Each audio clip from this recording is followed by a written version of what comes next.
ربی اشرح لی صدری ویسر لی امری واحلل عقدۃ من لسانی یفقہوا قولی۔ آج کا میرا موضوع ہے تخلیق نور محمد مصطفیٰ صلی اللہ تعالی علیہ وسلم۔ کیا ہی قیمتی باتیں ہیں، ان کو آخر تک لازمی سنیں اور ثواب کی نیت سے آگے دوستوں کے ساتھ شیئر کریں۔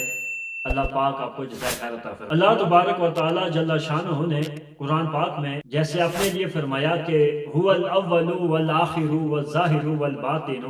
وَهُوَ بِكُلِّ شَيْءٍ عَلِيمٌ، وہی اول ہے، وہی آخر ہے، وہی ظاہر ہے اور وہی باطن ہے، وہ ہر چیز کا جاننے والا ہے، ہر چیز کا اسے علم ہے۔ جس طرح اللہ تبارک و تعالیٰ کے یہ صفاتی اسماء ہیں، یہ صفاتی نام ہیں کہ اول آخر ظاہر اور باطن، اور اسی طرح حضور علیہ الصلوۃ والسلام کے لیے بھی یہ اسماء و صفات بولے جاتے ہیں۔ حضور علیہ الصلوۃ والسلام اول ہیں، اس کے بارے میں اللہ تبارک و تعالیٰ جل شانہ نے خود قرآن پاک میں ارشاد فرمایا وَبِذَالِكَ أُمِرْتُ وَأَنَا أَوَّلُ الْمُسْلِمِينَ، مجھے یہی حکم ہوا ہے اور میں ہی سب سے پہلا مسلمان ہوں۔ اولیت مصطفیٰ صلی اللہ تعالی علیہ وسلم حدیث مبارکہ کی روشنی میں خود حضور علیہ الصلوۃ والسلام نے فرمایا کہ اول ما خلق اللہ نوری، کہ سب سے پہلے اللہ تبارک و تعالیٰ نے میرے نور کو پیدا کیا۔ حضرت جابر بن عبداللہ رضی اللہ تعالی عنہما سے روایت ہے، انہوں نے حضور علیہ الصلوۃ والسلام کی خدمت اقدس میں حاضر ہو کر عرض کی کہ یا رسول اللہ صلی اللہ تعالی علیہ وسلم، یہ بتائیں کہ اللہ تعالیٰ نے سب سے پہلے کس چیز کو پیدا فرمایا ہے؟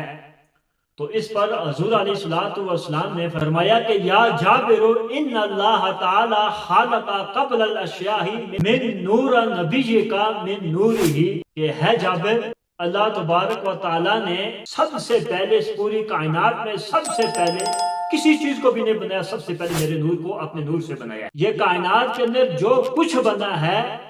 یہ اللہ تعالیٰ نے میرے نور سے باقی چیزیں بنائی ہیں، یعنی کائنات میں سب سے پہلے اللہ تعالیٰ نے اپنے نور سے میرے نور کو بنایا، اس کے بعد پھر کائنات کی جو چیزیں بھی بنی ہیں، سورج، چاند، ستارے، زمین، جو کچھ بنا ہے وہ حضور کے نور سے بنا۔ حضور علیہ الصلوۃ والسلام نے فرمایا کہ میں اپنے رب کے ہاں آدم علیہ السلام کی پیدائش سے پہلے 14,000 سال پہلے نور تھا۔ ایک دفعہ نبی اکرم نور مجسم شفیع معظم صلی اللہ تعالی علیہ وسلم نے جبریل امین سے پوچھا کہ ہے جبریل، تو ذرا اپنی عمر تو بتا کہ تیری عمر کتنی ہے؟ تو جبریل نے عرض کیا کہ یا رسول اللہ صلی اللہ تعالی علیہ وسلم، مجھے اس کے بارے میں علم نہیں ہے۔ تو حضور علیہ الصلوۃ والسلام نے کہا کہ ہے جبریل، اندازن تو بتا دو، اندازہ لگا لو کہ کتنی ہوگی تقریباً۔ تو اس پہ جبریل امین نے عرض کی یا رسول اللہ صلی اللہ تعالی علیہ وسلم، صرف اتنا پتہ ہے کہ چوتھے حجاب میں ایک ستارہ جو ہے وہ 70,000 سال کے بعد وہ طلوع ہوتا ہے، چمکتا ہے، اس کے بعد وہ غروب ہو جاتا ہے۔ وہ جو تارہ ہے جو 70,000 سال بعد چمکتا ہے، طلوع ہوتا ہے، پھر غروب ہو جاتا ہے، اس کو میں نے 72,000 مرتبہ دیکھا ہے، بس یہ پتہ ہے۔ تو حضور علیہ الصلوۃ والسلام نے جب یہ بات سنی تو کہا کہ وَعِزَّتِي رَبِّ أَنَا ذَلِكَ الْكَوَاكِبُ، کہ اسے رب ذوالجلال کی عزت اور جلال کی قسم، وہ تارہ جو ہے، وہ ستارہ جو ہے وہ نہیں۔ اور حضرت عمر رضی اللہ تعالی عنہ فرماتے ہیں کہ رسول اللہ صلی اللہ تعالی علیہ وسلم نے فرمایا کہ جب حضرت آدم علیہ السلام سے خطا ہوئی، آپ کو جنت سے زمین پہ بھیجا گیا، تو حضرت آدم علیہ السلام نے حضرت محمد مصطفیٰ صلی اللہ تعالی علیہ وسلم کا وسیلہ دیا، آپ کا وسیلہ دے کر اللہ سے دعا مانگی، توبہ کی، تو اللہ تعالیٰ نے آپ کی توبہ قبول کی۔ تو اللہ نے پوچھا کہ ہے آدم، یہ بتا تجھے کیسے معلوم ہوا کہ یہ محمد مصطفیٰ جو ہیں ان کا میرے ہاں بہت بڑا درجہ ہے، یہ سب سے افضل ہیں اور ان کی بہت زیادہ شان ہے؟ تو حضرت آدم علیہ السلام نے کہا ہے اللہ،